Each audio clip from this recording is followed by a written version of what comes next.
John's house was battered from nights of siege. Boards splintered, windows shattered. The storm had passed, but the skinwalker waited outside, patient and silent, eyes glowing like molten coal.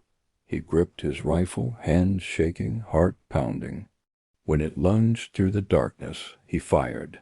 Twice. The shots rang hollow. Then the rifle jammed. Frustrated and terrified, he swung it like a club, striking the creature across its twisted, impossible limbs. It hissed, retreated, then came back, faster, relentless. Night after night, the struggle continued. Exhaustion set in.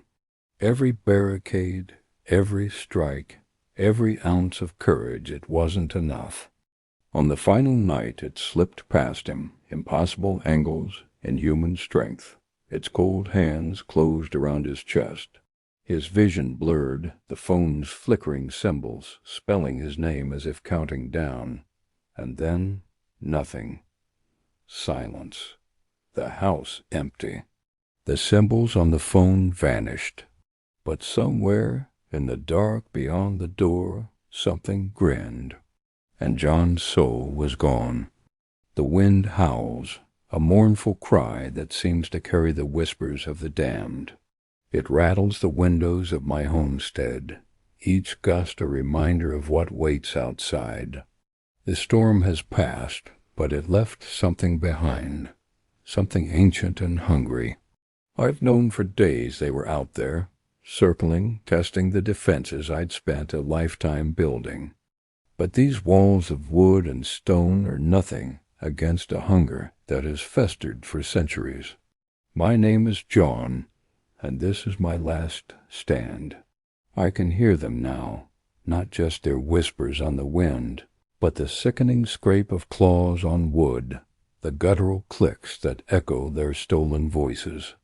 They mimic the cries of lost children, the pleas of a woman in distress, anything to lure me out into the suffocating darkness.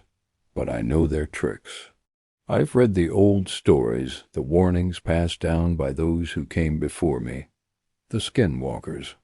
They don't just want to kill you. They want to become you.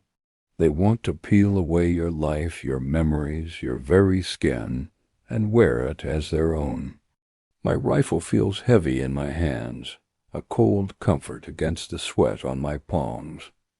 I have 3 silver rounds left. Not a myth, a necessity. Silver burns them, sears their twisted flesh. But 3 rounds against a dozen, 100? It's a fool's hope.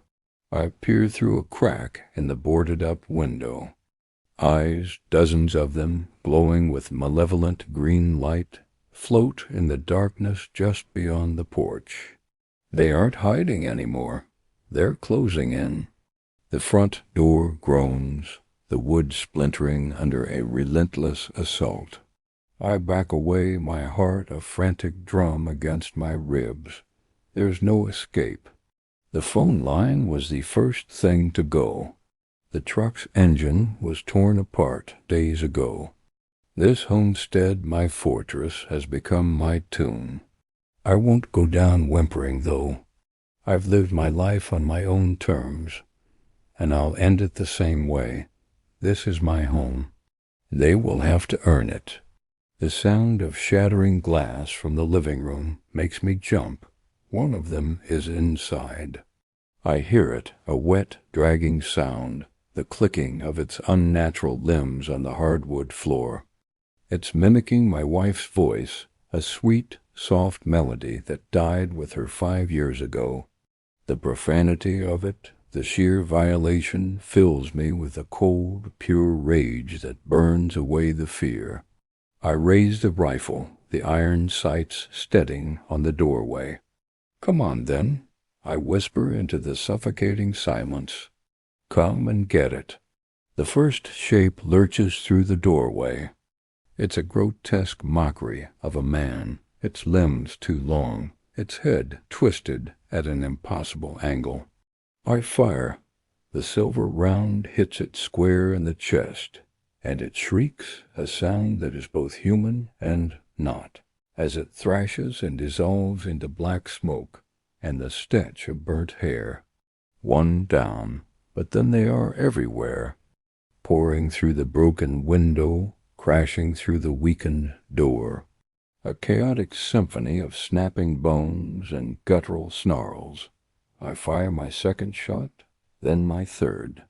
Each one finds its mark. Each one buys me a precious second, but it's not enough. It was never going to be enough. A clawed hand, and possibly strong, grabs my rifle and yanks it from my grasp. I'm thrown against the wall, the impact knocking the wind from my lungs. I lash out with my fists, my boots, anything I can. I'm fighting not just for my life, but for my soul. I will not be a mask for these things. I will not be a puppet. The fight is brutal, primal. I feel a searing pain in my shoulder as teeth sink in, then another in my leg. Their weight is crushing me. The room spins, the glowing green eyes are all I can see, swimming in a sea of darkness. I can feel their cold, dry hands on my face, their long fingers tracing the lines of my skin. They are not killing me. Not yet. They are studying me, learning me. A voice, a chorus of stolen voices whispers in my mind. We are you now, John. My strength fades. The valiant effort, the last stand, it's all over. I close my eyes, and as the darkness takes me, my last thought is not of fear, but of a quiet rage. They have taken me, but they will never be me. The fight is over.